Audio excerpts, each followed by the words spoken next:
xibaar yu wér te wóor ca tàng ba abonnez-vous pour ngeen di mën di jot suñuy vidéo. dal leen ak jàmm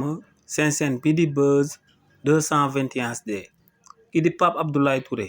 di akub activiste bu kenn dootu présenté ci réew mi di Sénégal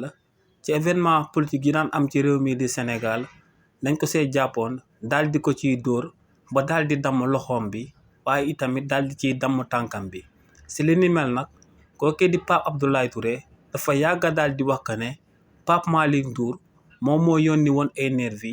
ngir ñooñee daal di koy dóor ba mujj koo gaañ biñ ko daal di def waaye nag ci accusation yooyee Pape Malick Ndour yàgga yëkkati di ko doon jëmale ci jëmm Pape Malick Ndour luñ ci nemmeeku rek moom mooy que ne Pape Malick Ndour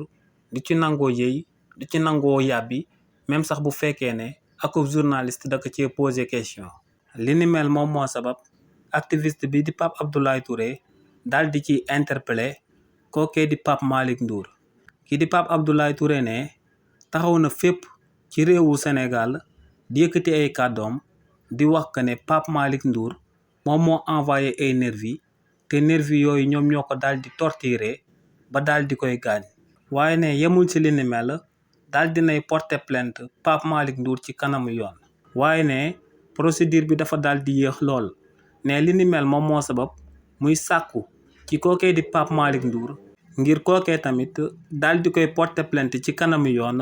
pour diffamation ak diffusion de fausses nouvelles bu fekkee ne dafa gëm que ne moom Pape Abdoulaye Touré lu mu koy waxal du dëgg ne lu leer ba am moom mooy que ne coow bu jaar seen diggante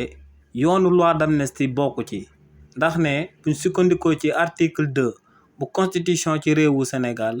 daa wax que ne torture même akub loi d'amnistie mënu ko daal di couvrir ne li ni mel moom moo sabab muy sàkku ci Pape Malick Ndour mu daal di koy porter plainte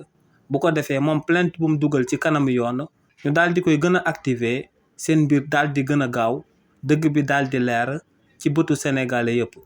xibaar yu wér te wóor ca tàng ba abonnez-vous pour ngeen di mën di jot suñuy vidéo.